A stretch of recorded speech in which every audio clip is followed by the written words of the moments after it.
Assalamualaikum warahmatullahi wabarakatuh. Selamat pagi teman-teman sekalian. Kembali lagi bersama saya Bang Widi. Pada sesi kali ini saya akan membahas tentang kepiting ya.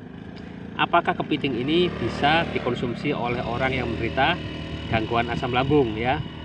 Begini teman-teman, kepiting itu tidak ada masalah ya dikonsumsi oleh orang yang kena GERD, kena dispepsia, gastritis, bahkan tukak sekalipun masih tidak apa-apa ya, karena sebenarnya tekstur dari kepiting ini lembut ya, kecuali teman-teman kurang dalam mengunyahnya ya, terutama di daging bagian tengah itu kan kayak ada serat-serat warna putih itu teman-teman ya.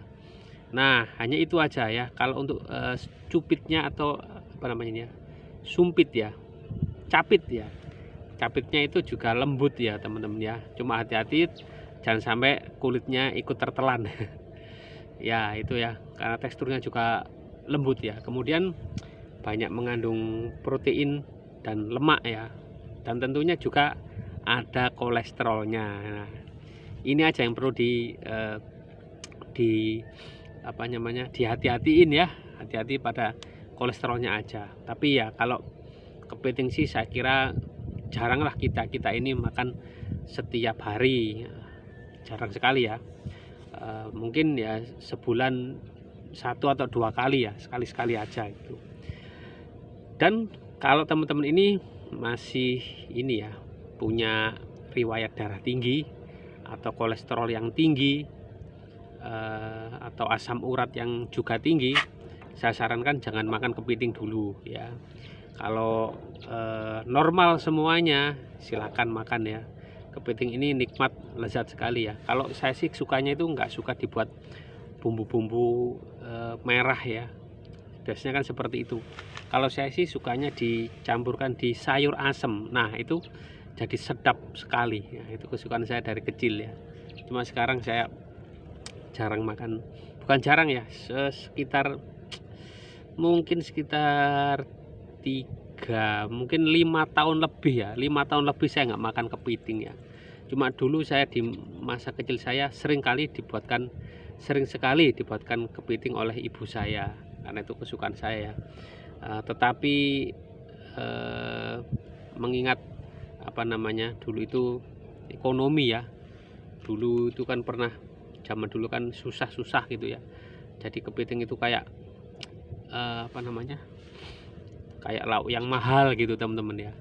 Jadi saya pun sampai sekarang jadinya kurang suka kepiting ya, mungkin karena dulu belinya itu waktu keadaan mampu ya, terus kemudian gimana ya, hidup itu kan kadang naik turun ya, mampu nggak mampu itu kan biasanya tuh tercermin bagaimana kita belanja, milih lauk ya. Kalau lagi banyak duit ya kita pakai lauk yang amis-amis istilahnya ya, kayak daging sapi, daging ayam, kemudian beli kepiting ya, kemudian ikan pokoknya yang berprotein tinggi gitu ya.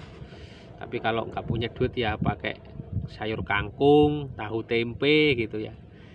Tetapi sekarang sudah beralih ya, di usia yang menginjak 40 tahun ke atas tentunya kita harus benar-benar memperhatikan pola makan ya.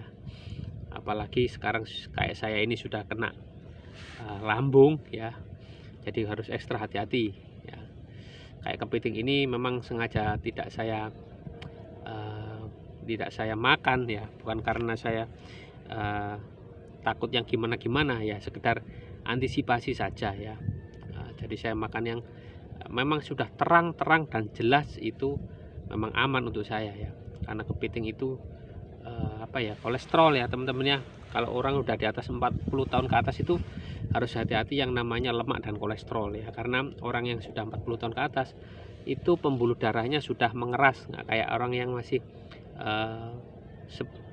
belasan tahun atau 20 tahunan ya. Pembuluh darahnya sudah mulai kaku, sehingga kalau kita kena sedikit kolesterol itu sudah gampang sekali tensi itu naik ya. Nah, semacam itu teman-teman ya. Intinya untuk lauk kepiting ini teman-teman masih boleh ya, nggak apa-apa, itu kan nggak setiap minggu juga gitu, sekali-sekali nggak apa-apa Cuma hati-hati dalam memasaknya, jangan pakai saus banyak-banyak. Sebaiknya yang saya sarankan sih sesuai pengalaman saya ya, dibuat campuran sayur asem. Nah itu ya, kalau dibuat kayak rica-rica, kepiting ya, bumbu rica-rica maksudnya, itu masih bisa. Kemudian bumbu merah itu yang bisa juga ditaruh di wajan atau dikasih saus tiram, bisa sekali, itu nikmat sekali teman-teman ya. Tapi ya itu, kalau kita buat makanan yang saus-sausan itu rawan sekali membuat asam lambung naik, karena lambung itu nggak suka sama yang namanya sejenis kayak saus tomat, apalagi saus cabai ya. Tentu kalau masak seperti itu kita akan pakai merica ya, pakai lada sebagai penyedap yang membuat rasa ada sensasi gurih-gurih panasnya itulah teman-teman ya. Kalau untuk kepitingnya itu sendiri tidak ada masalah ya, ada masalah, dia sedap sekali. Itu aja, semoga jelas ya teman-teman ya. Intinya silahkan makan kepiting dengan jumlah yang secukupnya, 1 bulan sekali masih oke. Terima kasih sudah menyimak. Wassalamualaikum warahmatullahi wabarakatuh. Salam sehat jiwa dan raga.